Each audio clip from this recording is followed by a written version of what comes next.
नमस्कार मंडळी, food pioneer या चॅनलमध्ये तुमच्या सगळ्यांचं पुन्हा एकदा स्वागत आहे. आजचा पदार्थ आहे मल्टी व्हेजिटेबल, म्हणजे भरपूर भाज्या असलेला, भरपूर वेगवेगळ्या प्रकारची पिठं असलेलं असं थालीपीठ. आपले थालीपीठ किंवा त्याला पश्चिम महाराष्ट्रामध्ये धपाट असंही म्हणतात आणि याला काही लोक पराठा असंही बोलतात.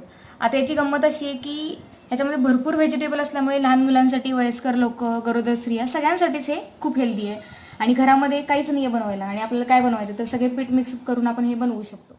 आपल्याकडे जनरली थालीपीठ किंवा जे धपाटे बनवतात त्याच्यामध्ये भाजणीचे पीठ असतात, म्हणजे सगळीकडे म्हणजे जे धान्य आहेत ते आपण भाजून घेतो, त्याचं पीठ करतो आणि मग बनवतो. पण इमर्जन्सीला जेव्हा हे असं भाजणीचं पीठ अवेलेबल नाही आहे तेव्हा हे अशा पद्धतीने आपण धपाटे बनवू शकतो. मग चला बघूया त्याच्यासाठी लागणारं साहित्य काय काय आहे.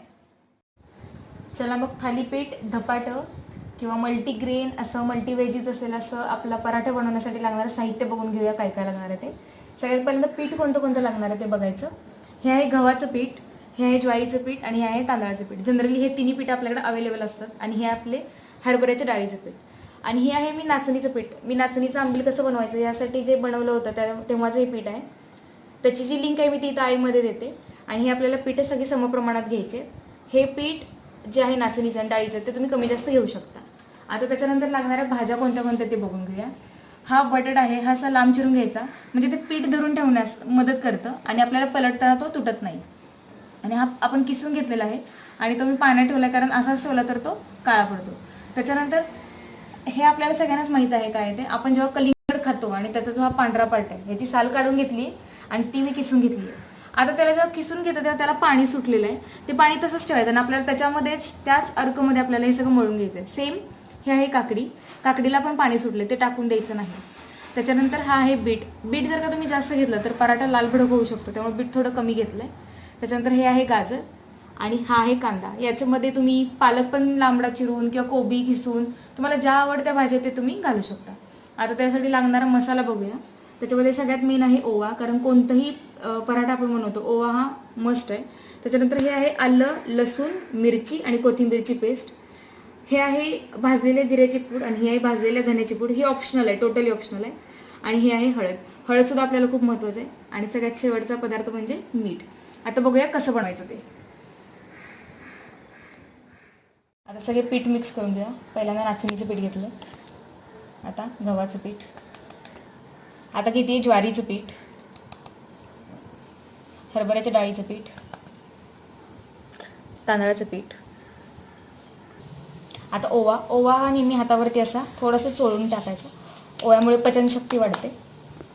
आलं, लसूण, मिरची आणि कोथिंबीरची पेस्ट सगळी घालते मी, तिखट तुमच्या चवीनुसार. आता हळद, जिरेपूड आणि धनेपूड. आता किसलेला कांदा,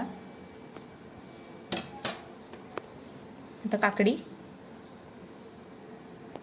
बीट, हे कलिंगडच्या सालीचं किसलेलं आहे ते. आता बटाटा किसलेला. आता याच्यामध्ये पाणी घालून आपण हे सगळं मळून घ्यायचं आहे. जसे आपण चपातीचे कणिक मळतो सेम त्याच पद्धतीने मळून घ्यायचं आहे. मी कणिक मळून घेतलेली आहे. आता आपण याचं थालीपीठ किंवा धपाटं करायला घेऊया. तुम्ही बघाल मी तवा तापत ठेवला आहे आणि आपण आता ते करायला घेऊया कसं करायचं ते. आता याचा एक गोळा काढून घेऊया. याचा एक गोळा काढून घेते मी. आता धपाटं बनवण्यासाठी आपण एक कॉटनचा रुमाल घ्यायचा आहे. तो मी इथं पाण्यामध्ये भिजवून इथं ठेवलेला आहे. आता त्याच्यावरती थोडंसं एकदम पाणी टाकायचं. असं तुम्ही बघू शकता, हे पाणी टाकलं की थोडंसं पसरत गेले. आता त्याच्यावरती हा असा गोळा ठेवायचा आणि हे हाताने एकसारखं करून घ्यायचं. हे असं हाताने इकडे तिकडे असं पसरून घेऊन ते थापून घ्यायचं. आता हे मी असं थापून घेतलेलं आहे. आता मी ते उचलून कसं टाकायचं ते सांगते. त्याच्या आधी आपल्याला तव्यावरती तेल टाकायचं आहे. एकदम थोडंसं तेल टाकून घ्यायचं, कारण हा पहिलाच आहे, पहिला चिटकू शकतो. आता हे असं उचलायचं आहे आणि असं हळूच उलट्या साईडनी याच्यावरती ठेवायचं आणि त्याला असे बोटाने थोडीशी होल पाडायची आणि उचलताना हा इकडून असं हळूच उचलायचा. आता हे बघितलं तुम्ही, याला असं चिटकून बसलाय. आता थोडंसं कडेनी पाणी टाकायचं आणि ते झाकून घ्यायचं. आता हे आपण झाकायचं. आता आपण एक धपाटे टाकले, आता याला थोडं थोडं चिटकलं. आता हे परत एकदा धुवून घ्यायचं स्वच्छ. प्रत्येक वेळी हे धुवूनच घ्यायचं कापड प्रत्येक वेळी. आता मी एक लाटून कसं करायचं ते दाखवते. प्रथम पाणी ओतून घ्यायचं. हे असं ओलसर झालं थोडासा हातानेच प्रेस करायचा आणि ह्याच्यावरती ठेवायचं.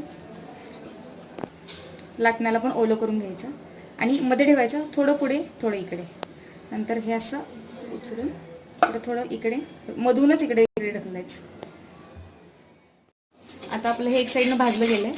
आता आपण या साईडला फक्त 1 मिनिटासाठी फक्त टाकायचं. अशा पद्धतीने आपलं हे थालीपीठ तयार झालेलं आहे. आता हे खायला घेऊया. अशा पद्धतीने हे आपले मल्टीग्रेन मल्टी व्हेजिटेबल असलेलं आपलं थालीपीठ किंवा धपाटे हे तयार झालेलं आहे. आता त्याच्यासोबत खायला ही खोबऱ्याची चटणी घेतलेली आहे. तुम्ही शेंगदाण्याची पण घेऊ शकता. त्यासोबत हे मेयोनीज घेतलेलं आहे आणि हे घरी लावलेलं असं घट्ट दही.